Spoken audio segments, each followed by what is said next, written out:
told your friends goodbye, then you flew away.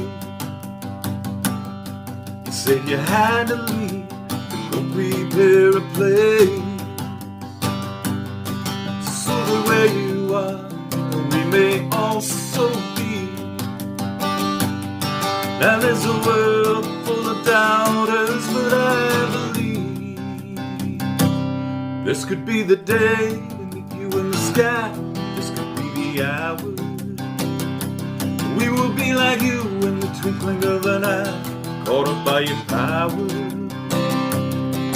For the sun, it's going down on the day of grace. Oh, and in any moment now, we could see your face. I know it's not your will that any be left behind. So Jesus, help me change some hearts and minds. 'Cause their unbelief, like the spear shoved through your side. Lord, it cuts so deep that it makes me wanna cry. 'Cause this could be the day we meet you in the sky. This could be the hour. We will be like you in the twinkling of an eye, caught up by your power. For the sun, it's going down on the day of grace. Oh, and in any moment now, we could see your face. You taught us to be looking for the end of the age, and your hand through history has been turning every page. Now this could be the day we meet you in the sky. This could be the hour. We will be like you in the twinkling of an eye, caught up by your power. This could be the day we meet you in the sky. This could be the hour. We will be like you in the twinkling of an eye, caught up by your power. Oh, the sun, it's going down on the day of grace. The sun, it's going down on the day of grace. Oh, the sun, it's going down on the day of grace. At any moment now, we could see your face.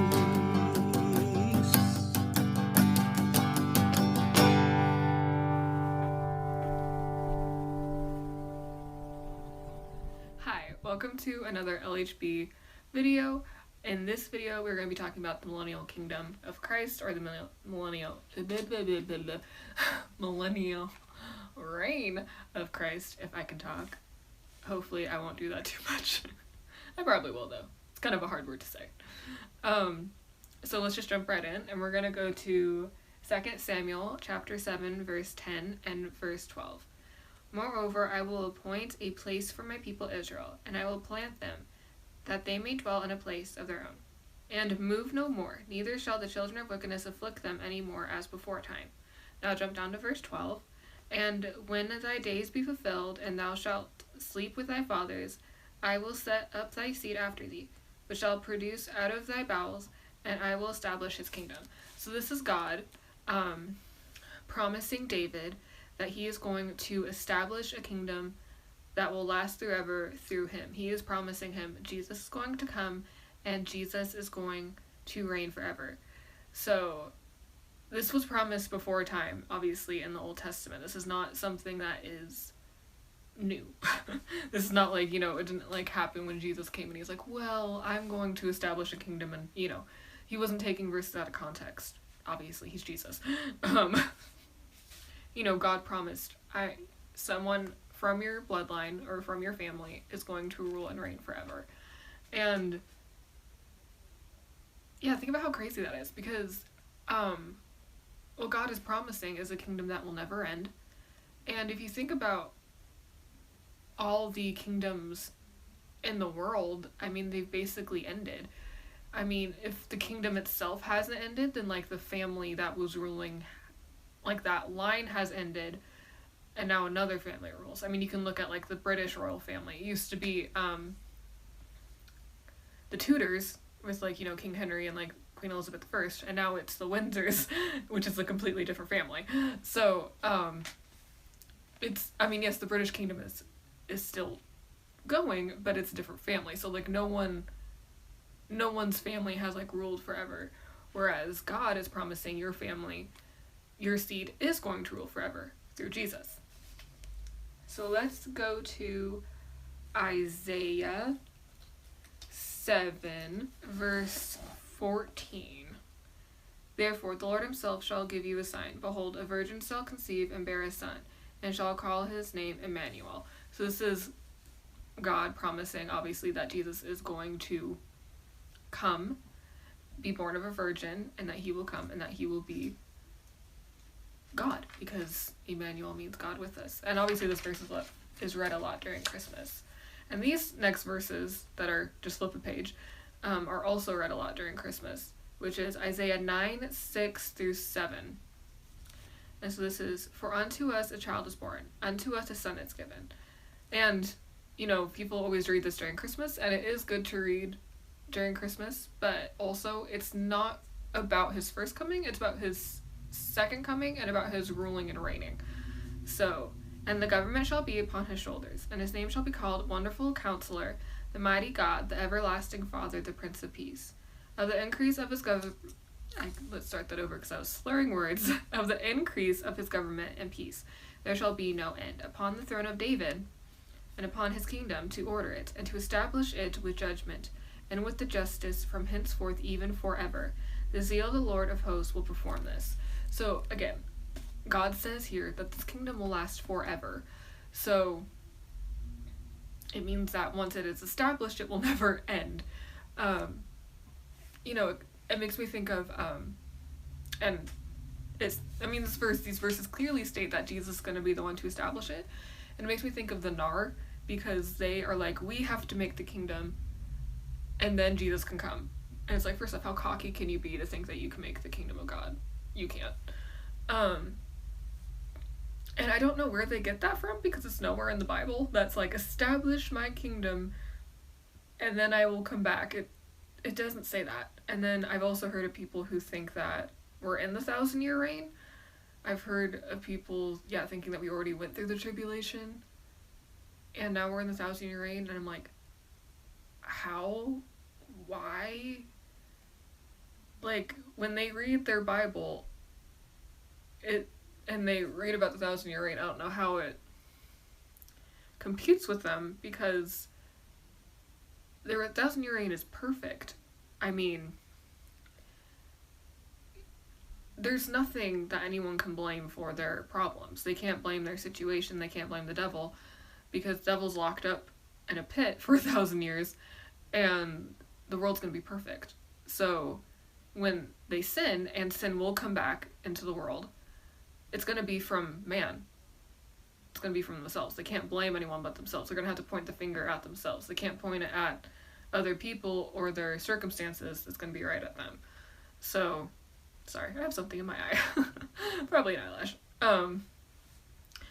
But this verse makes it extremely clear that Jesus is gonna set it up, and he will rule and reign forever.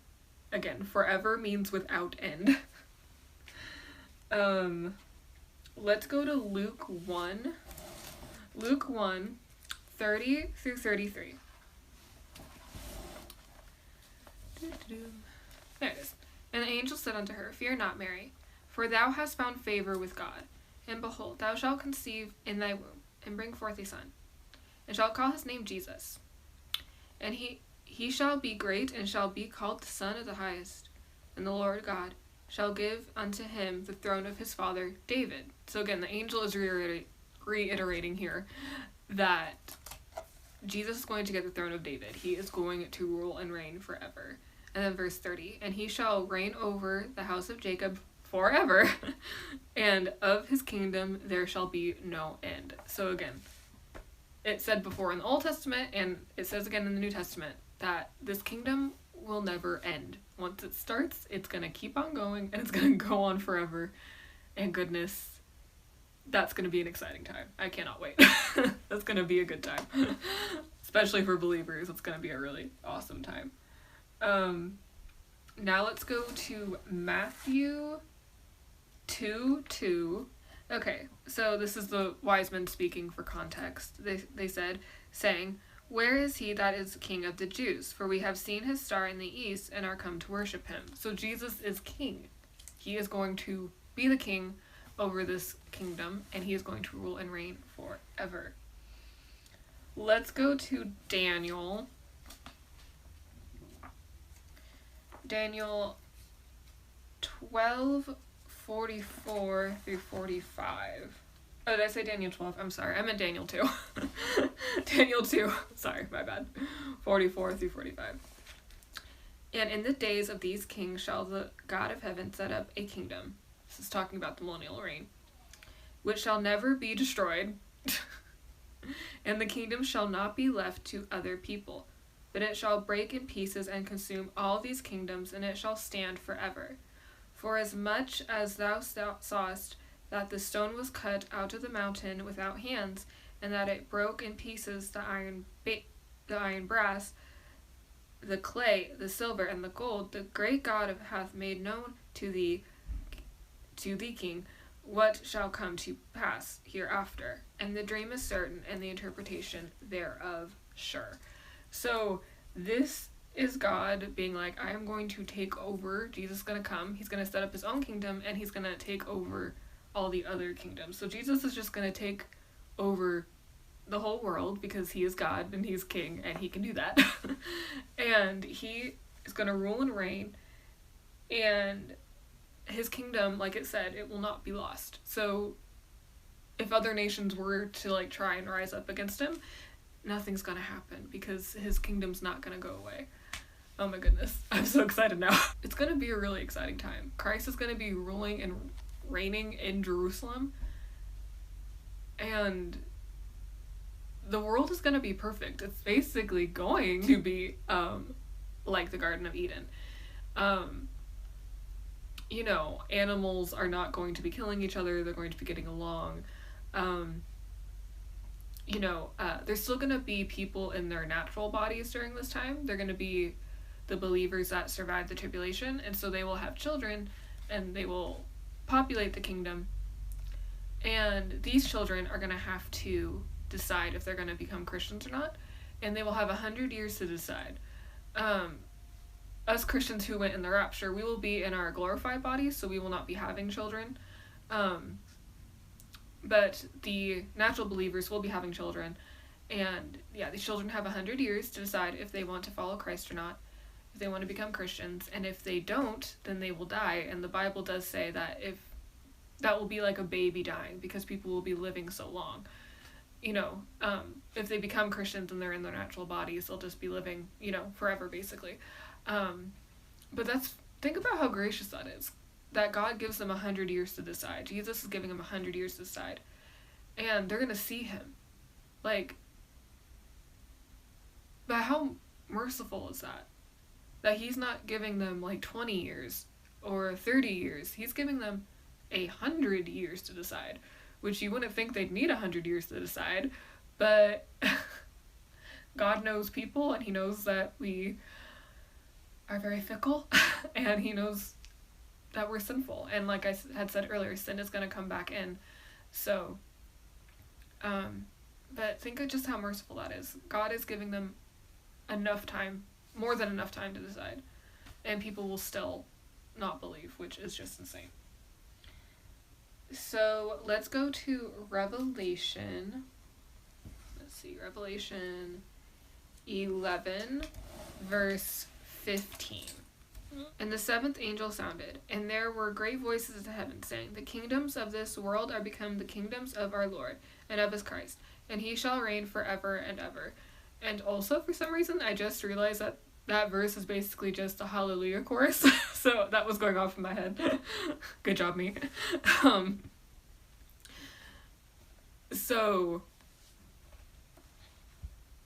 this is saying that, again, the kingdoms of this world will become the kingdoms of Jesus. which is really cool, because then the world's gonna be perfect. We're gonna have the perfect ruler, and you know what's gonna be really nice? Actually having a leader that will keep his promises. Because no political leader these days keeps their promises. They're like, oh yes, if you vote me in or I become your ruler, then this will happen and it will become a utopia and basically the Garden of Eden all over again. But really, that never happens. So, we're gonna actually have a just ruler, a loving ruler, a righteous ruler, a righteous judge. He's gonna be perfect. I mean, he is perfect, and he's gonna be the perfect king and ruler. And man, I'm really excited now for the millennial / millennium reign of Christ. Okay, so let's go to Matthew 25, verse 30 and 34. When the Son of Man shall come in his glory, and all the holy angels with him, then shall he sit upon the throne of his glory. And before him shall be gathered all nations, and he shall separate them one from another, as a shepherd divideth his sheep from his goats. So the sheep are the Christians, and the goats are the non-believers. What was this through? I think it was through 34. And he shall set the sheep on his right hand, but the goats on his left hand. Then shall the king say unto them on his right hand, Come ye, blessed of my Father, and inherit the kingdom prepared for you from the foundation of the world. So this is, again, Jesus is separating the sheep from the goats, and he's saying to the sheep, because you obviously have, because you have believed in me, this has been prepared for you from the foundation of the world. Come, we will live together forever. Oh my goodness. And to the goats, he is going to be like, you are cast into the lake of fire because you did not believe in me. And those are the unbelievers during the tribulation. And the thing is that they're going to have no excuse, because they will have seen the two witnesses and the 144,000 Jewish witnesses. They're going to have no excuse for choosing the wrong side. They're going to have no excuse. They'll know what the truth is, but they just don't want to believe it, which is really sad, actually. Okay, so we are going to go to Revelation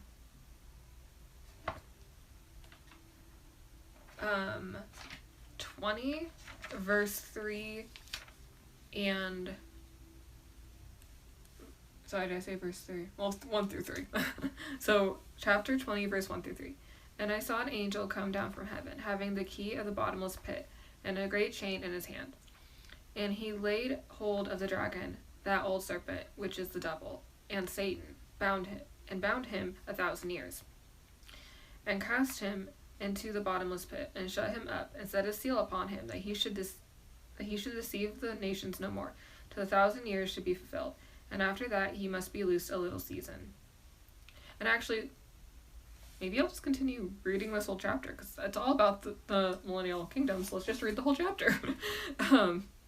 And I saw thrones, and they sat upon them, and judgment was given unto them. I saw the souls of them that were beheaded for the witnesses of Jesus and for the word of God, and which had not worshipped the beast, neither his image, neither had received his mark upon their foreheads or in their hands. And they lived and reigned with Christ 1,000 years. So that is the saints from the tribulation time that is being talked about. But the rest of the dead lived not again until the 1,000 years were finished. This is the first resurrection. Blessed and holy is he that hath part in the first resurrection. On such the second death hath no power, but shall be priest of God and of Christ, and shall reign with him 1,000 years. So the saints who are taken up to heaven, we will also be reigning with Christ during this time, which I can't imagine doing that. I do wonder what my job is going to be. Something probably not too hard. Although I will be perfect at that time, so I can't make any mistakes. And when the 1,000 years are expired, Satan shall be loosed out of his prison, and shall go out to deceive the nations which are in the four quarters on the earth, Gog and Magog, to gather them together to battle, the number of whom is as the sand of the sea. So this is what I find so amazing, is that we're going to have Christ for 1,000 years. He's going to be perfect. They're going to have nothing to complain about. People will start sinning. The devil will be released. He will gather an army that can't be numbered. I don't understand. And they went, verse 9, and they went up on the breadth of the earth and compassed the camp of the saints about, and the beloved city, and fire came down from God out of heaven and devoured them. I love how we don't have to do anything. The saints don't have to do anything. We're just chilling, and God from heaven just like fire. You're dead. You will not hurt my children or my city. I love that. And the devil that deceived them was cast into the lake of fire and brimstone, where the beast and the false prophet are, and shall be tormented day and night forever and ever. And I saw a great white throne, and him that sat on it, from whose face the earth and heaven fled away, and there was found no place for them. And I saw the dead, small and great, stand before God, and the books were opened, and another book was opened, which is the book of life. And the dead were judged out of those things which were written in the books, according to their works. And the sea gave up their dead which were in them, and death and hell delivered up the dead which were in them, and they were judged every man according to their works. So, also I'm going on a little segue here. This is obviously after the 1,000-year reign, and this is the great white throne of judgment. Christians, we will not be here. We will be at the judgment seat of Christ when we go to heaven during the rapture, and we will get our rewards, but we can, again, not, be sent to hell because we're already in heaven. We can lose rewards, but that's all. And death and hell were cast into the lake of fire. This is the second death. And whosoever was not written in the book of life was cast into the lake of fire. So, this is just saying, obviously, talking about 1,000-year reign. Christ will be reigning for 1,000 years, and again, we'll be reigning with him, which is so crazy. And then it will end because the devil will be released one final time to destroy Jesus and the saints and take over, and God's just gonna be like fire. No, not today. Or any day, because he is God. Okay, so let's go to Isaiah 11.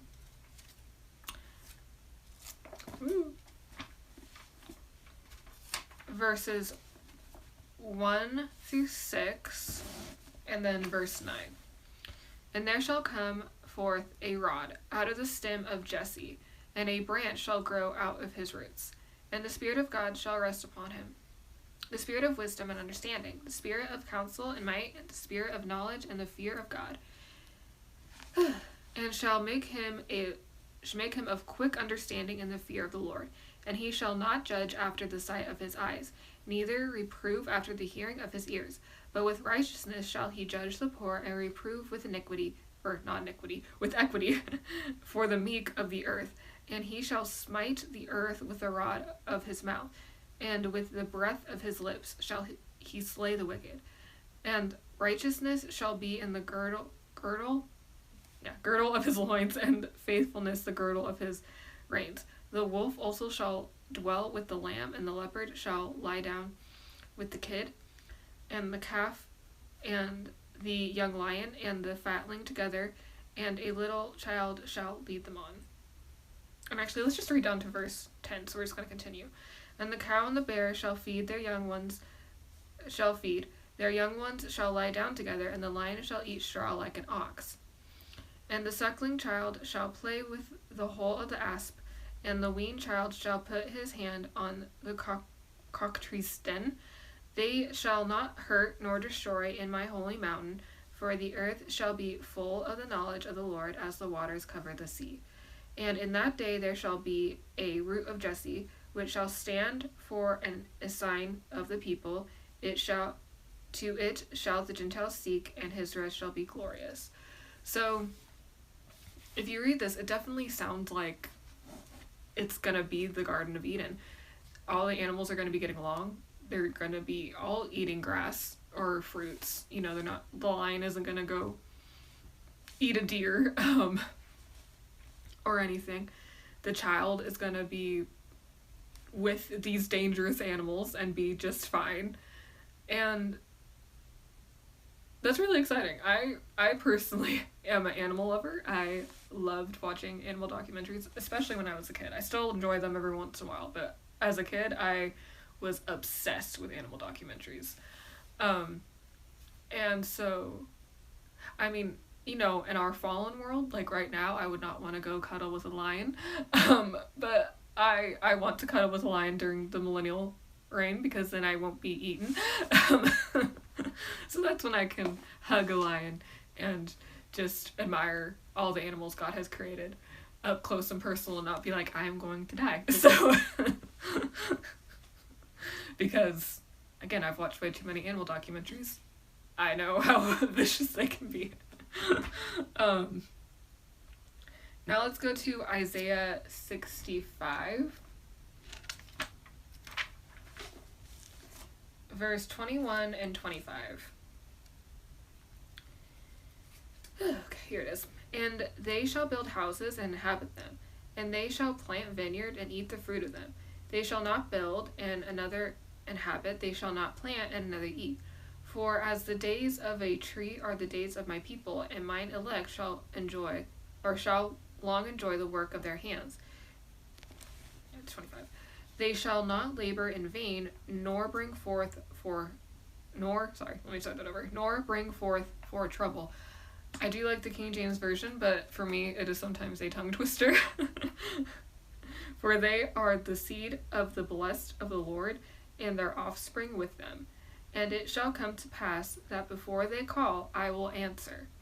And while they are yet speaking, I will hear. So how crazy is that? During the Millennial reign, we'll be praying, and God's gonna answer our prayers before we even finish. Like, it says, before they call, I will answer. So even before we start praying, he's gonna answer, and even before we finish praying, he's gonna answer. That is so loving. I find it amazing that God even would care. Like, when you think about God, it's just amazing that he loves us. And it's overwhelming that he loves us. So, continuing to verse 25. The wolf and the lamb shall feed together, and the lion shall eat straw like the bullock.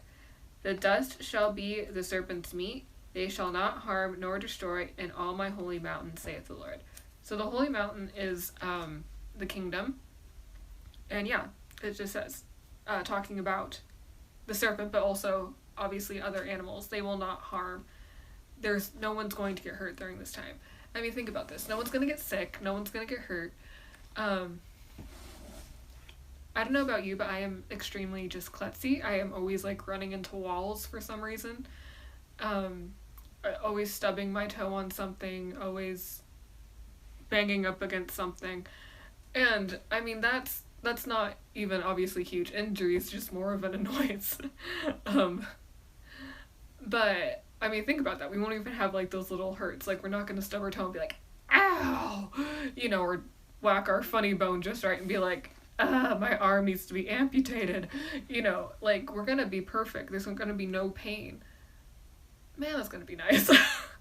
I am ready for that. I am ready for no pain. 110,000 million %. That's not even a number, but whatever. Okay, so let's go to Isaiah 65, verse 17 through 20.